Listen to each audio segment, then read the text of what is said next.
Folks, how good is southeast Queensland? This is just a stunning day. We're down here at Sandgate and we're going to be doing a run from Sandgate right up to Redcliffe. We'll be going across the Hornybrook Bridge. We've got a couple of other people coming with us today. So we've got a young lady who's bringing along a Nissan 300 ZX, and we've got another friend of ours who's bringing an older MG. It's a beautiful day. We're going to show you some of the places that you can stop and eat along the way, and you'll see some of the historical aspects of this area as well. Come along for the ride with us. We're so looking forward to showing you this beautiful part of Brisbane.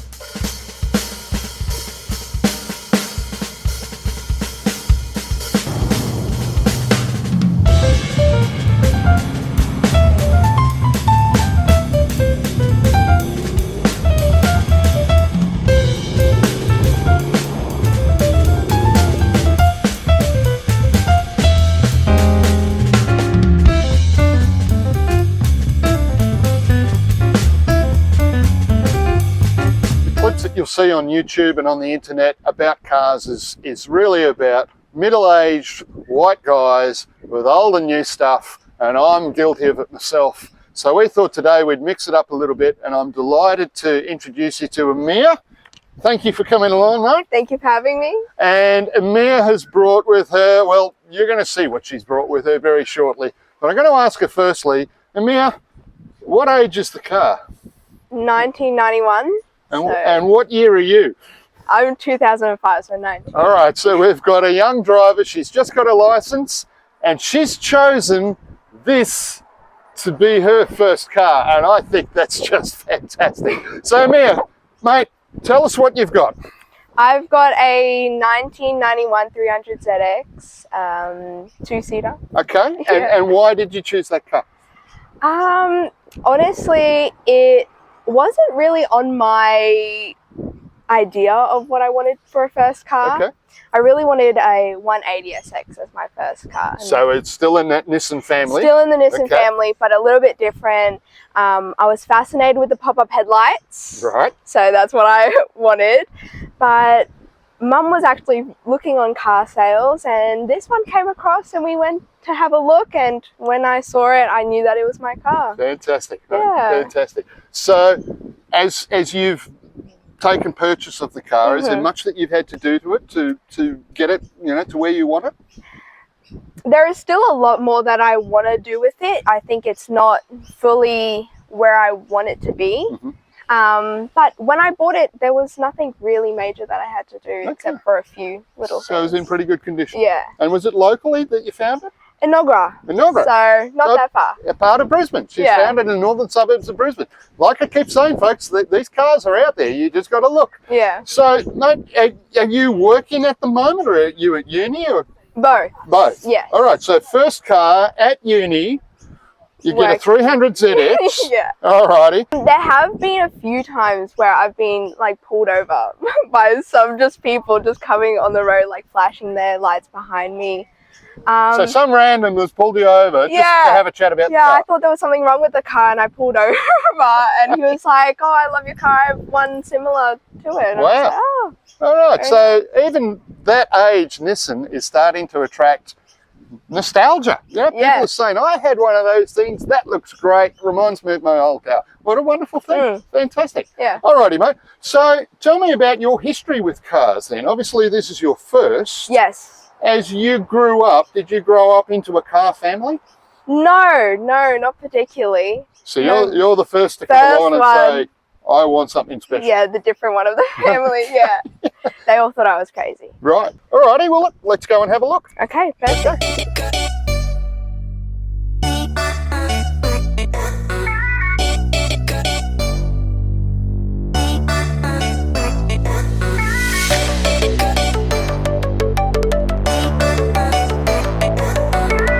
Tell me about these. Okay, so starting off with obviously my Hot Wheels. I was looking for a 300 for probably months, and I finally found one, and I always keep it in my car. Okay, so we got the 300 in the 300. Yes. That's cool. All right, what else we got? This is my omamori. What's an omamori? It's basically like a little charm, and it gets blessed in like shrines in Japan. Right. And this one is specifically for like driving. Okay. safely. Right. Yeah. All right. That's a good That thing to one. have. Yeah. And then this is my Surikawa. This is one I actually bought from Japan. All right. And what is a Surikawa? So it's the Surikawa, the history of the Surikawa was that like the Bozuku kind of car people Oh, yeah. would take the Surikawas from the trains and then hang them on the back of their car for like a multitude of different reasons. So this is a hand strap off a train. Either from a train or a bus or something. Okay, so public transport in Japan, Yeah. they hang on to this, Yeah. and they've said, let's transport that into the car. It kind of shows like a rebellion against the law and also to represent how low the car was and all different types of... Yeah. That's fantastic. And Yeah. where did you score this one? In Japan, Okay. from a just a train kind of Like a museum? Or, train okay. museum bookshop that they sold train memorabilia, and I thought, wow, Fantastic. Well, I was like- you are officially a passionate Nissan owner. And Yeah. well done, mate. Thank It's just you. wonderful. Thank Fantastic. Thanks again for bringing it along. thank you.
So folks, here we are in the main drag pretty much of Redcliffe, and we are in this little treasure trove here. This is called the Boneyard.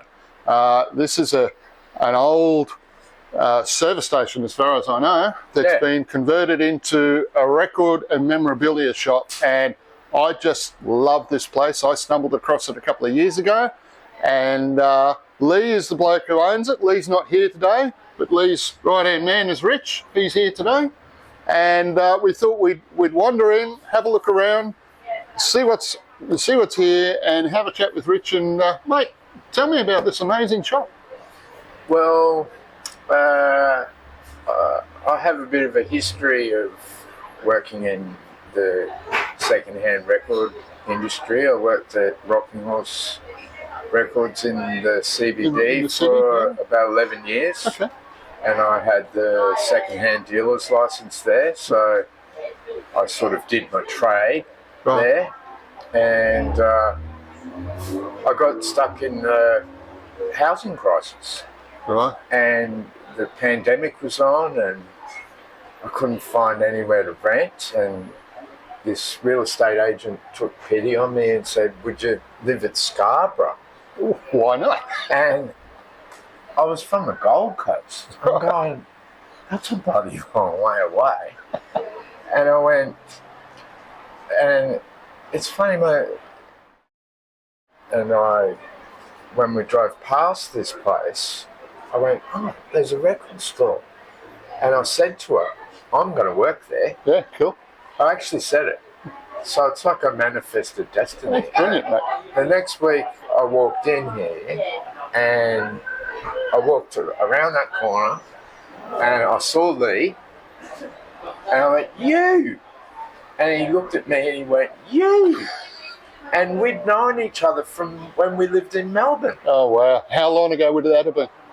10 years. So maybe? a decade ago, you Something like come that. across someone you haven't seen for We'd years. come across each other at festivals, or he had bands and I had bands. We'd play together, Right. gigs together and stuff, but crisscross. But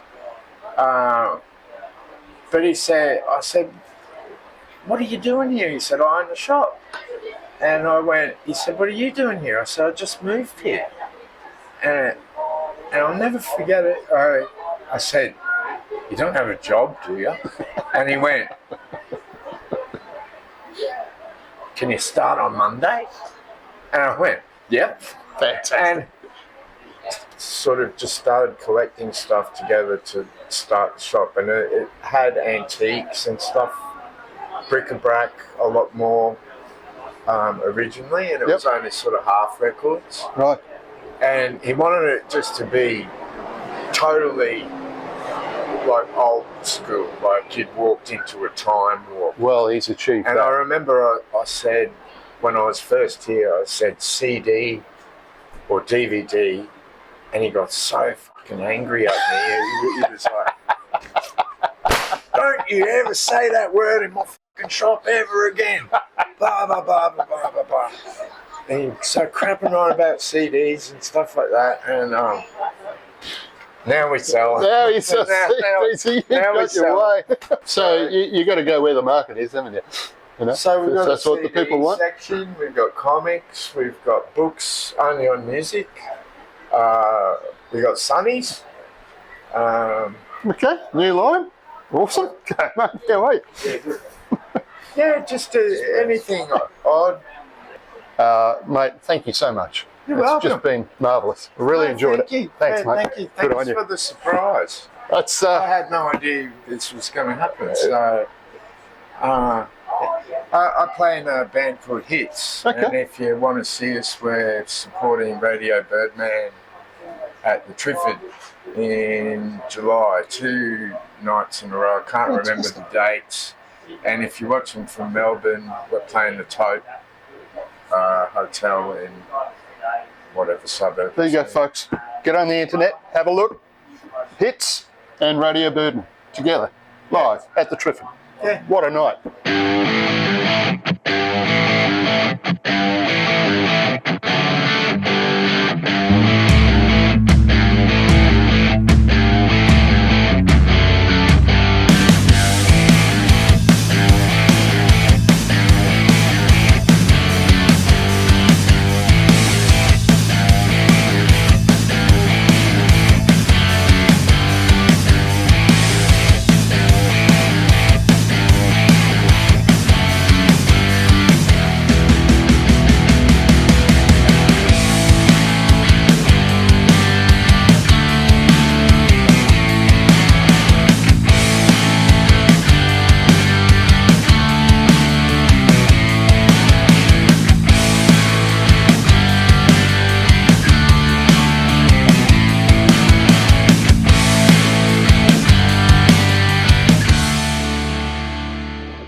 So folks, the other person who's kindly come along for our little drive today up the coast is Tymon.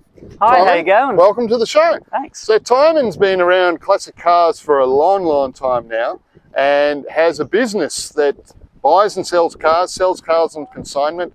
And so you'll find Tymon on the interwebs.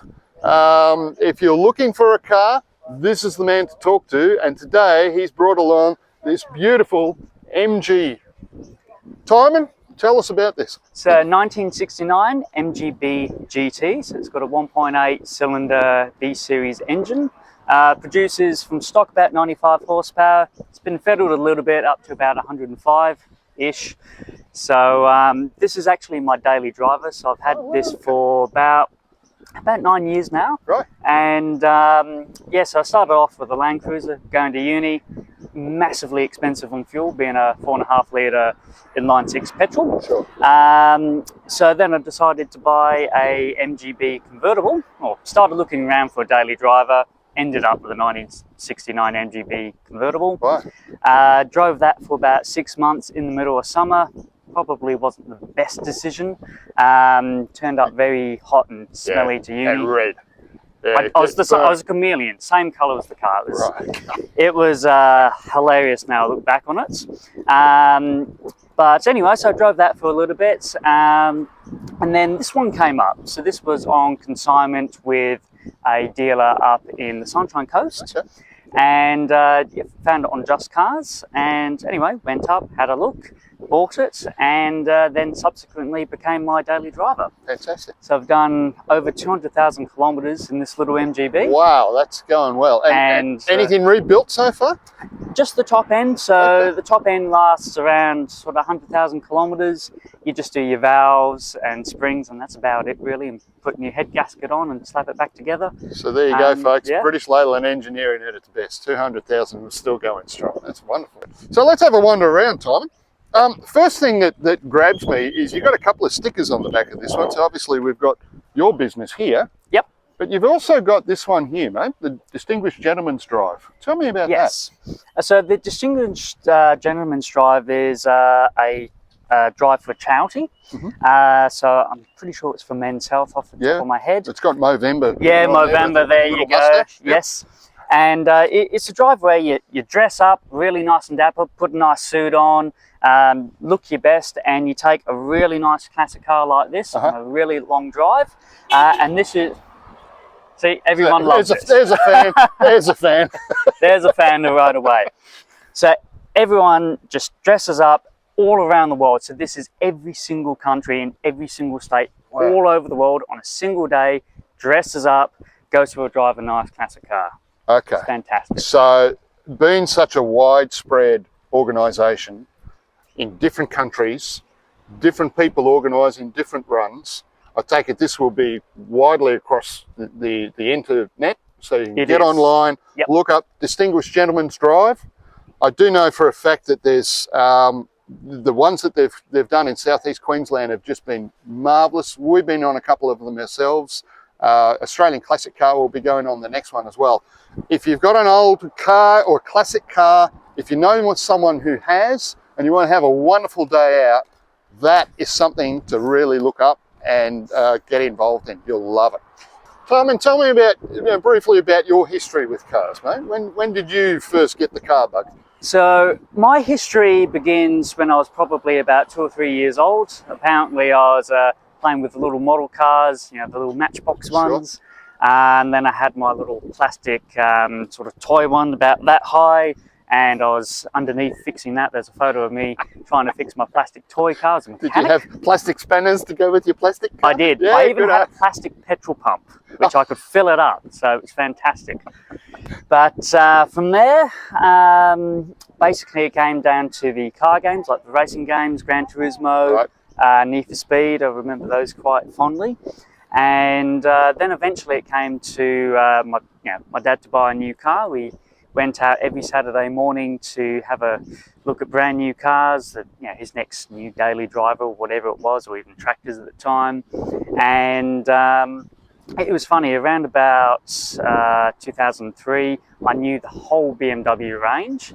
And it got to the point where we went into the dealership and I could actually rattle off all the specs on all the cars, and the salesperson there was just mortified that I knew more than he did. So you became a BMW anorak? For that period, yes. Yeah, okay. And my dad ended up buying an E38 BMW 7 Series, and the bug caught on from there ever since. Right. So how long have you been wheeling and dealing with cars now all up, mate? So my business, BGS Classic Cars, has been operating for about 8-9 years now. Wow. Yep, or actually, no, closer to 10 now. Wow, that's great. And yes, I consign classic and vintage vehicles. So oldest car we've had is about 1908, all the way to any modern sports cars like Dodge Vipers and Dodge Challengers and all the fun stuff. What a job. If you're a car nut, what a job to have. I envy you straight up, mate. That's great. Thanks. Fantastic.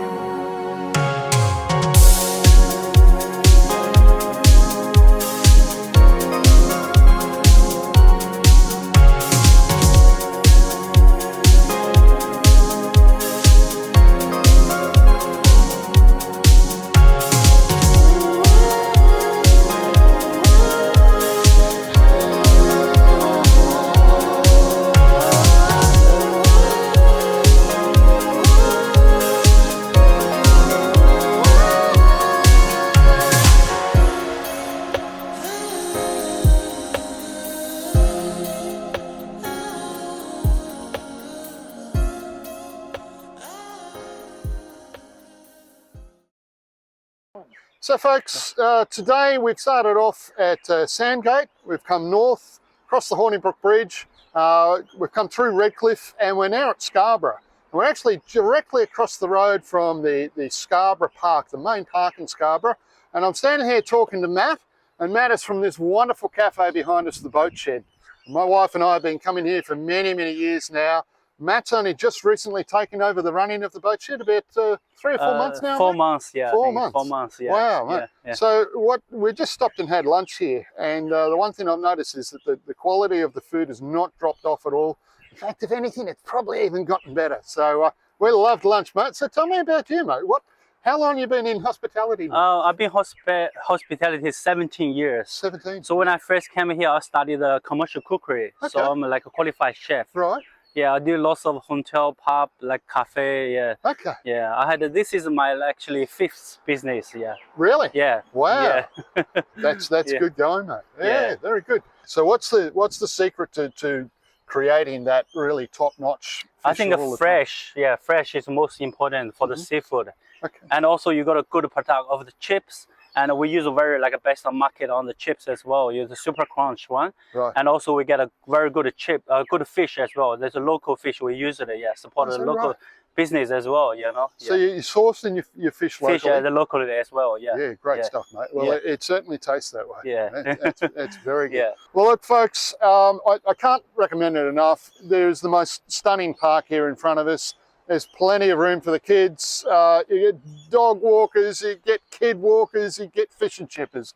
Come on down to Scarborough. It's a wonderful spot. Come and meet Matt and his friendly staff in there, and I'm sure you won't be disappointed.